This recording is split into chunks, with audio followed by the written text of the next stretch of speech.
Karena kita harus mikot dulu. Pertanyaannya mikot dari Madinah itu di mana?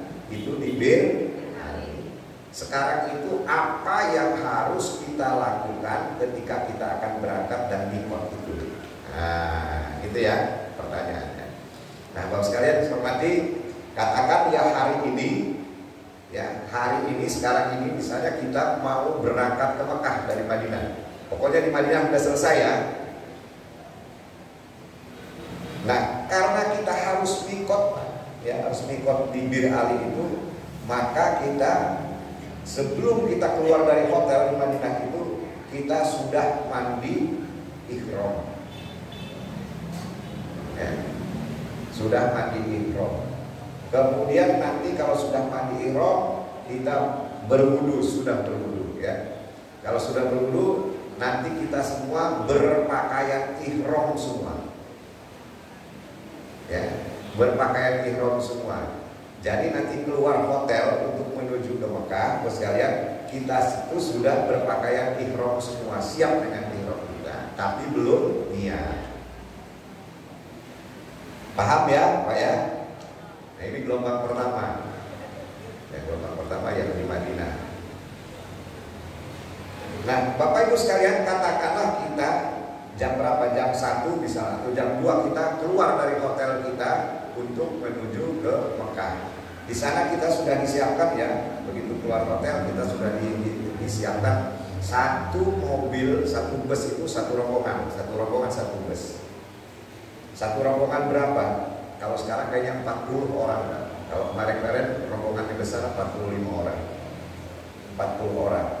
Nah, bus itu Bapak Ibu sekalian, kapasitasnya itu ada yang 50, ada yang 52, ada yang 60. Jadi kalau orang 40 masuk ke bus itu bergantian, ya. Maksudnya jangan dorong-dorongan, jangan cepet-cepetan. Ya, harus kita buang ego kita, Pak. Mulai dari situ kita menunaikan ibadah haji. Sebab ada juga orang sekalian, itu busnya pasti cukup kan, pasti muat untuk satu rombongan. Tapi ada yang masih dorong-dorongan, mau duluan, mau naik bus aja ribut ya. Padahal ya, pokoknya saya mau paling depan Pak, duduk di kursi depan, ya sudah, duluan dia kan, robot-robot bisa duluan masuk ke bus. Begitu sampai bus, karena saking mau sendirinya, gak mau ada orang lain, begitu duduk, di sebelahnya dia taruh tas tetenya. Wah, kalau kita ngomong, kan masih banyak Pak di belakang itu tempat duduk, kenapa harus di sini? Dia orang agak luar biasa ya. Apa kita ketemu, mudah-mudahan tidak ketemu orang seperti itu. Karena saya bertugasnya beberapa kali, saya menemukan orang-orang seperti itu, yang mau naik mobil ribut, mau makan ribut, mau antri makan dan sebagainya, mau duluan terus. Bapak Ibu sekalian yang saya hormati, ini ya mikot makani adalah tempat memulai ihram. Kalau gelombang pertama adalah di Madinah, di Bir Ali atau Muzdalifah ya. Kemudian kalau gelombang 2 dia di Bandara King Abdul Aziz. Paham ya? Jadi Bapak Ibu sekalian, mau melaksanakan haji dan umroh itu ada tempat memulainya, tempat startnya. Di mana di tempat start itu nanti kita akan melafalkan niatnya. Paham ya? Nah, sekarang yang gelombang pertama, sekarang sudah keluar dari hotel di Madinah, sudah naik bus semua, ya, sudah naik bus, sudah dalam keadaan suci, sudah berpakaian ihram semua. Nanti kita berangkat ke Mekah. Nah, berangkat ke Mekah Bapak sekalian, itu sekitar 12 km dari kota Nabawi, ya, dari Masjid Nabawi. Itu kita nanti akan mampir di Masjid Bir Ali namanya. Semua kita akan mampir di situ ya. Nah, kalau busnya sudah nyampe ke Bir Ali, semua turun kecuali yang nggak bisa turun. Nah, yang lansia boleh ya, tidak turun ya. Bisa sholatnya di masjid, bisa sholatnya di bus juga nggak apa-apa. Atau sholatnya mungkin sebelum berangkat dari rumah. Yang penting jangan niat dulu. Nah, gitu ya. Nanti niatnya di tempat mikot ini ya, di Masjid Bir Ali. Nah kalau yang lain-lain semua kita turun masuk ke Masjid Bir Ali. Masjid Bir Ali itu samalah dengan masjid-masjid kita yang ada di sini ya. Tidak ada keunggulan keistimewaan lain selain untuk apa? Untuk ambil mikot, untuk tempat mikot. Bapak Ibu sekalian masuk ke Bir Ali, Masjid Bir Ali, karena tadi sudah wudu dari hotel, langsung kita melaksanakan sholat sunat. Namanya sholat sunat berapa rakaat? 2 rakaat. Dan selesai kita sholat sunat ihram 2 rakaat. Yang mau berdoa silakan ya. Yang biasa berdoa setelah sholat. Nah setelah nanti sholat, sekarang selesai sholat, baru kita semuanya melafalkan niat kita. Ya, mengucapkan niat kita. Niatnya untuk umroh. Karena kita haji tamattu tadi, niatnya adalah untuk niatnya gimana niatnya?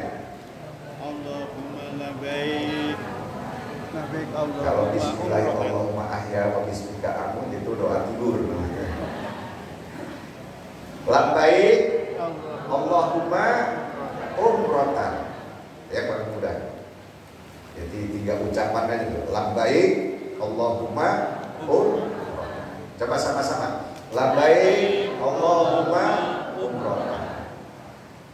Nah, Bapak Ibu sekalian, begitu kata-kata ini terucap, ya, niat kita ini terucap, maka pada saat itu juga seluruh larangan-larangan ihram sudah terkena pada kita.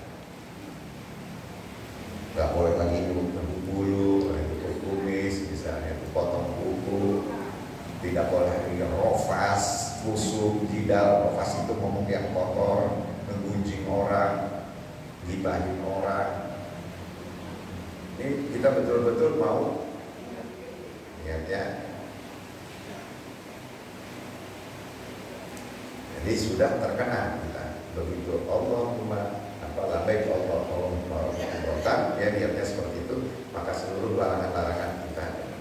Nah yang lansia misalnya tidak turun di mobil juga sama, harus mengucapkan itu. Jadi niat haji dan umroh ini dilafalkan Pak ya. Kalau niat sholat, ada yang pakai busoli, ada yang enggak gitu. Itu enggak apa-apa. Tapi kalau haji, sepakat para ulama ini harus diucapkan, karena ini ucapan dalam rangka menjawab dan memenuhi panggilan Allah. Labbaik Allahumma. Ya Allah, aku datang memenuhi panggilanmu untuk ibadah umroh-umrohtan. Bapak Ibu sekalian yang saya hormati, selesailah dari masjid, naik ke bus lagi ya, naik ke bus lagi. Nanti diingatkan kawan-kawannya, misalnya kalau ada yang belum niat sebelum berangkat dari Bir Ali, diingatkan saja oleh ketua rombongannya, ketua regu dan lain sebagainya, supaya berniat ya. Nah, masuk ke bus, nanti kita akan berangkat ke Masjidil Aqsa Mekah ya, berangkat ke Mekah. Perjalanannya dari Madinah ke Mekah itu sekitar 485 km ya, dari 500 ya. Berarti dari sini ke Palembang ke sono lagi ya. Kalau Palembang itu kalau melihat itu tahunnya itu 350 ya, 300. Masih ke sana lagi berarti ya. Masih 100 kilo lagi.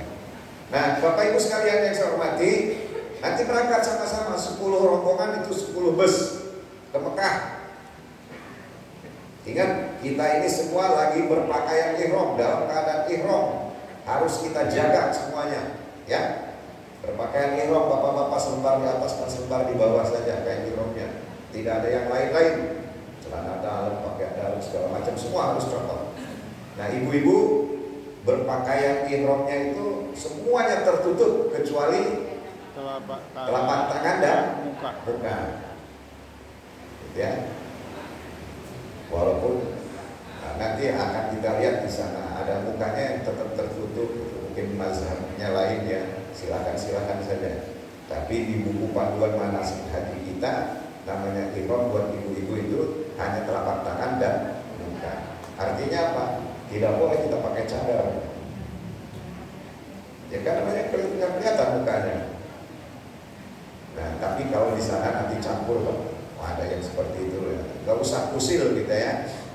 Kalau kita berpendirian seperti itu ya sudah, tapi kita gak usah musuhin orang. Enak hidup itu kalau seperti itu. Nah, Bapak Ibu sekalian, sampailah kita di Mekah ya. Ingat berpakaian ihram. Sampai Mekah itu kita tidak langsung menuju Masjidil Haram.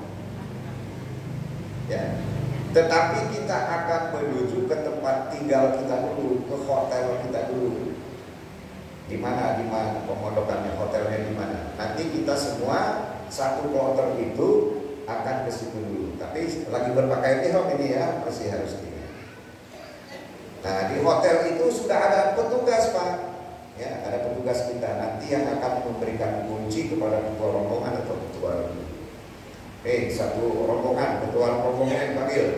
Ini kuncinya kamarnya untuk satu rombongan. Jadi kalau rombongan itu 40, maka kapasitas kamar itu yang diberikan pas Pak. 40, bukan 40 kamar, tapi 40 tempat orangnya itu. Kalau kamarnya itu kapasitasnya nggak sama Pak. Ada yang 2, ada yang 3, ada yang 4 dan seterusnya seperti itu. Nah, saran saya Bapak Ibu sekalian, begitu diberikan kunci kamar itu, semuanya terima aja dulu. Semua terima supaya bisa masuk ke situ. Jangan di awal-awal sudah ngotot, pokoknya saya mau berdua Pak. Kan susah. Karena ketua rombongan, ketua dunia diberikan kunci kamarnya juga tidak seperti itu. Nah, ya, itu ada yang 2 isinya kamar Pak, ada yang 3, ada yang 4, ada yang 5. Jangan sampai Bapak Ibu sekalian urusan kamar itu sampai 2-3 hari selesainya. Karena nggak mau ego. Ada keluarga yang 3 orang, bapaknya, anak-anaknya, anaknya 2, bapaknya sendiri. Jadi ada keluarga yang seperti itu 3 orang, tapi dia mendapatkan kamar yang kapasitasnya 4 orang. Kan mesti ada orang lain yang masuk ke kamar itu, dan dia harus rela. Nah, ketemu orang yang ego Bapak sekalian, nggak mau dia dikasih 4 kamar untuk apa? Untuk kapasitasnya. Begitu dia terima langsung dia masuk kunci keluarga. Itu kalau seperti itu kan mesti ada orang yang tidak membagikan kami. Saya itu pernah 2-3 hari Pak, urusan kamar juga selesai. Udah 3 hari kita tinggal di Mekah itu. Tahu-tahu begitu kita, karena kita petugas keliling ya, berikan atensi, ketemu ada orang, ya itulah kalau orang yang tidak melawan sabar, dia nempel gitu. Ada kamar itu kapasitasnya 4 orang, kok ini isinya 5, dan dia tidurnya nggak di ranjang di bawah Pak. Itu. Saya tanya kenapa Pak, dan bagian kamar. Saya panggil ketua rombongannya, oh ini kan, gimana kok kamu nggak lapor? Kamu sendiri ketua rombongan nggak tahu ada anggotanya. Iya ada Pak, kamarnya di sana. Itu untuk kapasitas 4 orang, tapi di situ keluar dan bayar isi 3 orang. Dia nggak mau dimasukin orang lain. Begitu kita yang datang kan, mestinya kan kita yang marah, malah dia yang marah sama kita kan. Pokoknya saya nggak mau, ini keluarga saya 3 orang. Saya tidak mau orang lain masuk ke sini, dan saya juga tidak mau masuk ke kamar orang lain. Kan susah Pak kalau ketemu yang begitu. Ini keluarga ini zolim Pak, menzolimi orang, hak orang gitu. Begitu kita lihat masuk ke situ, ranjang 1 yang kosong itu isinya apa? Koper mereka Pak, bertiga. Gitu ya. Mestinya kan bapaknya, kalau anaknya yang marah sama kita, yang ngotot, bapaknya kan misalnya nenangin, udah kita terima. Ini enggak Pak, bapaknya juga malah nunjuk-nunjuk kita. Dasar nggak becus petugas cari kamar itu, yang 3 isinya gimana Pak? Ini ngurusin seluruh Indonesia, udah ngurusin bapak aja. Ini zolim Pak orang. Kalau itu zolim nggak usah kesana. Seperti itu mudah-mudahan. Nah, maka lagi-lagi saya sering sampaikan Bapak sekalian, coba buang ego kita. Mulai kita itu berangkat jadi jamaah, semuanya jamaah haji Pak, sebutannya itu. Kalau sekarang calon jamaah haji, nggak ada yang sebutannya dia Pak Rektor, Pak Direktur, Pak Kepala Dinas, nggak ada Pak. Semua sama kita itu. Ya, semua kita itu sama. Nah maka yang seperti ini, karena hal-hal yang seperti ini juga kan ini akan merusak kemakmuran hati kita. Sayang ya.